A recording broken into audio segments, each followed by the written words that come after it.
Hi, my name is Lieutenant General Ted Martin. I'm the Deputy Commandant General of Training and Doctrine Command, and this is a message for the soldiers and the families out there in TRADOC land and any place else that wants to hear it. What I want to do is give you a quick situational update using terms that you're familiar with, so maybe you will be able to better understand what's happening, what we're doing about it, and most importantly, the why behind the messaging that the Army is sending. First off, our battle plan to defeat COVID-19 is based on lessons learned by United States forces in Korea, led by General Abrams and his team, and U.S. forces in Europe, led by General Kaboli and his team. Now, they are about 30 to 45 days in front of us. We've been studying intently every single thing that they did. And first off, I have to salute U.S. Forces Korea for the outstanding job they have done. Phenomenal. It will be written about in history books when the dust settles in all of this. But so the fight that we are currently fighting started at least 45 days ago and plowed through U.S. Forces Korea, and it slammed into U.S. Forces Europe. We took lessons learned from both of these, and we're applying them here stateside. But here's the most important thing you have to understand: the geometry of this particular battlefield. Now, COVID-19 is a ruthless, invisible enemy that we still do not know how to defeat. It will take a long time. Although scientists are working on it, they're working on a vaccination. That will take time. We do not have that weapon system. Think of a vaccination as body armor. So right now, we're fighting without body armor. Now, what's happening? So when COVID-19 hits, it starts to overwhelm the hospital system. We have first-class, first-rate hospital systems and the best doctors, nurses, and support staff on the planet. However, the limiting factor are intensive care units. Think of an intensive care unit as a single room that handles a special casualty that needs special care. That's probably not technically correct, but for the purposes of this discussion, it's good enough. We have a limited number of intensive care units. We recognize by what happened in Korea, in Europe, and now it's starting to happen in the United States, most notably in New York, Washington, and now into California, is that the hospitals are rapidly filling, and then they are rapidly filling the most critical cases into intensive care units, special bed units. You've probably heard about the ventilators that we need. I'm not a ventilator expert, but I know we need an ICU, a ventilator. Most importantly, we need doctors and nurses that are healthy and can care for those people.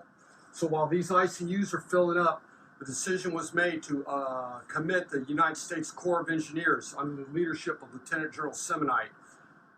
Awesome officer, close personal friend of mine. And what he's doing is he's mobilizing the Corps of Engineers, working with the states, to identify buildings that can be repurposed into makeshift hospitals with large numbers of intensive care unit capable units.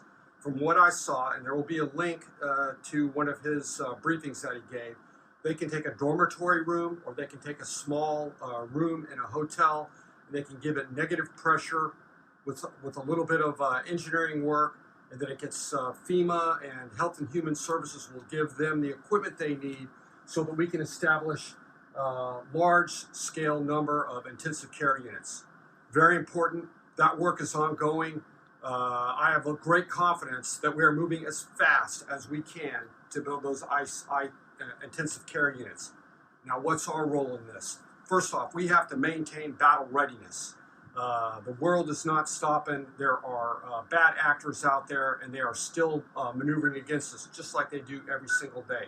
So we must protect the force. But now protecting the force is doubly important, because think about this. The doctors and nurses are becoming overwhelmed in our hospitals. ICU units are filling as we speak. We have committed 2 hospital ships, one to New York and one to the West Coast. They're not to handle the COVID-19 cases. They're to help offload the hospitals from the day-to-day things they had normally been doing to free up doctors and nurses to handle COVID-19 cases and then the extreme respiratory cases that get pushed into ICUs. Okay, back to our mission. So, this is us. This is our engagement area. Our engagement area is where we work and train every single day. The most important thing we can do is stay healthy. We must continue the mission. If you have been designated mission essential, or the task that you are conducting is considered mission essential at this point in time, then you will continue your work, but you will be doing it on a COVID-19 battlefield. What does that mean? A COVID-19 battlefield means you must be screened every single day. The first screening is the one you will do when you look in the mirror every morning. Are you sick?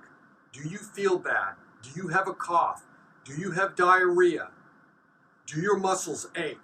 If that is the case, you will not move to work.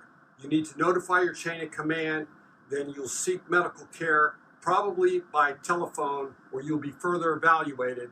And then if you need medical care, your chain of command will ensure that you get medical care. And the same thing is true for your families.